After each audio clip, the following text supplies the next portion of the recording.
Hey, Chris Maholka here. We're back at the workbench today.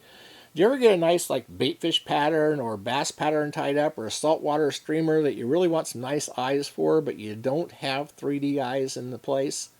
Well, I'm going to show you today how to make some 3D eyes from scratch using things you can pick up usually around town for very little money. So let's get started.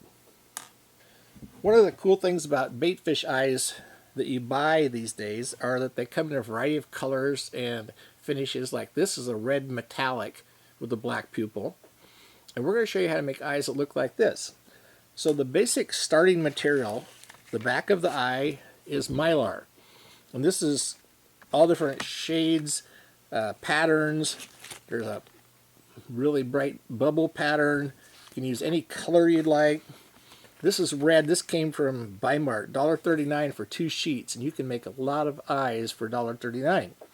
So you need your base material, whatever color you want your eyes to be in, with a metallic back or a adhesive back. Buy these a lot of places online. You can buy them at local hardware stores, craft stores. Michael's usually carries a lot of them. So you find your eyes material, and you keep some of that on hand in whatever color you prefer in eyes. Couple of things you'll need: black electrical tape. You probably have this in your toolbox in the drawer in the house somewhere around. If you do any kind of work much around the house, you'll have some of that. So a roll of that. Some masking tape. I like the blue because it isn't quite as sticky as the regular tan. So we'll use that. Strangely enough, a hammer. And then one of my favorite tools, a punch set.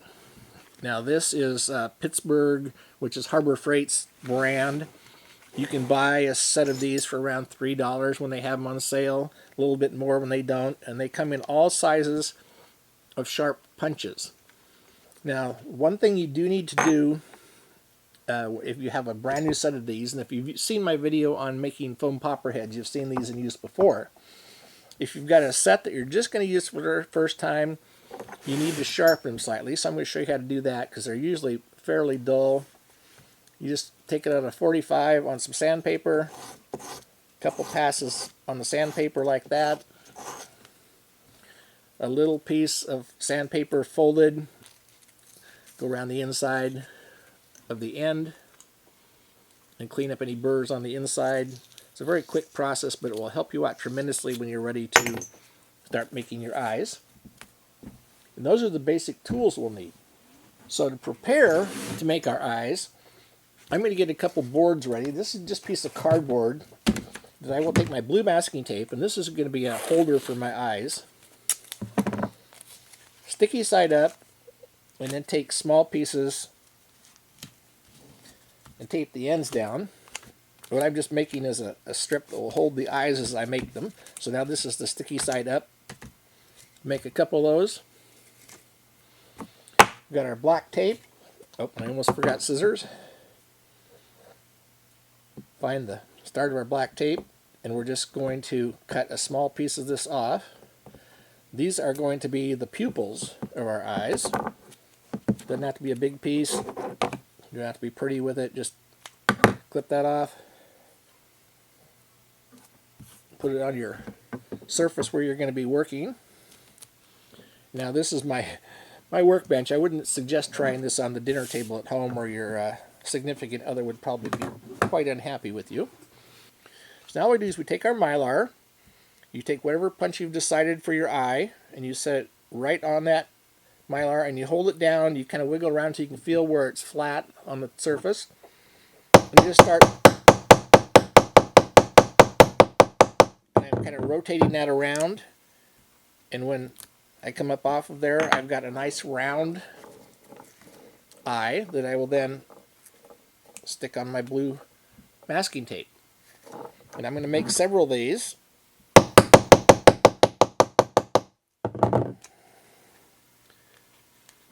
And you want the backing to come off on there because you don't want the adhesive to stick to the blue adhesive or the blue masking tape, or they won't come off when you want to use them. And we'll just continue around until we get a group of them. Okay, so now we've got some eyes punched out of this bubbles, and I also punched some out of the red. And I put them on my sticky side tape, and I did make sure I kept the backing from the Mylar behind. And now you take a smaller size punch, because this is the one we use for the main eyes, and we're going to make pupils. So you need to choose a size, and that's what the black electrical tape is for. Once again, set the punch down, work your way around. Now some of the smaller punches, the eye will hang up inside, so you just take it out with a pencil or X-Acto knife or something. Set that black pupil right in the middle of the eye and stick it on there. And we're going to just continue and do little black eyes. And we're going to cover all these ones we punched out of the Mylar with little black pupils made out of electrical tape. Now that we've got our little pupils punched out, we've just got our nice little piece of black tape that we can throw away. Less than a penny's worth of tape. And we've got card with some red and silver and some just plain silver on. And I'm going to show you a couple different ways to do the next step.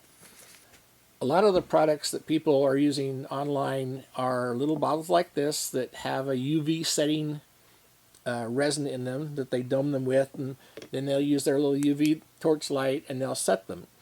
That's fine if you're making one eye or two eyes to do a video on YouTube. If you're making bulk of these, there are a lot better ways to do it. The best way that I have found is Mod Podge, and this is it's called a doming type resin, and it basically you can put it on top of your eye and it will cause a dome, and it will not run over the side and spill all of the material out onto the tape.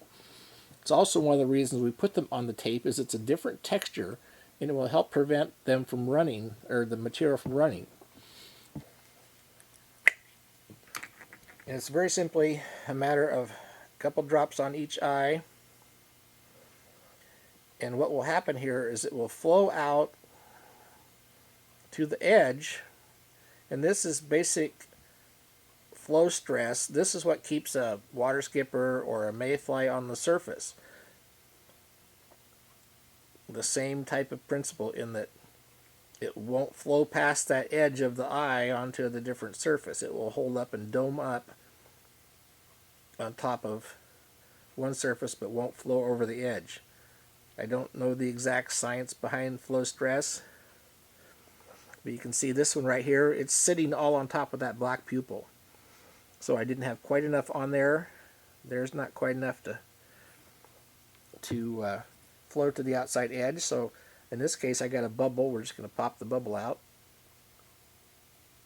This one, all I'm going to do is start the flow over the outside, get it over that edge of the black pupil, and then it will flow the rest of the way around.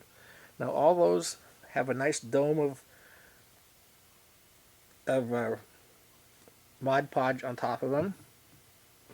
If I was doing this and didn't have to do it, or if I was doing this and had to have it in a real hurry, I could use one of the they're one of the curing type products and a UV light, and it would be ready in a few minutes. The difference is those products have a wax in them that helps them cure, and so they have a process called blushing, and that is when it cures, you have a waxy surface over the top. If you have that waxy surface over the top, then you have to go out, or go ahead when the eye is dry, and you have to wipe it off with something like a thinner and put like hard as nails over it. When these are cured up, we can put them right on the fly, put another finish over the top of them, they're ready to go. So for now, we're just going to let those sit and cure, and we'll come back to them in a while. Okay, it's been about 2 hours now, so looks like our eyes sitting in here at about 70-degree temperature have cured. Look at them, they're nice and clear with a nice little dome on them to make them 3D. The ones that I did also with the UV curing resin, you can see those, they're not quite as clear because of that little blushing waxy surface on them. So we'd have to do, if we were doing them this way for something that we needed in a hurry or just a few, we'd have to go ahead and wipe those off with a thinner and coat them with some hard as nails or something to make them have the nice gloss. And also so your finish you put over them on the fly would stick to them. These guys are ready to go. So all we have to do if we want to put them on on a fly is just get them by the edge and pick them up and stick them on our fly.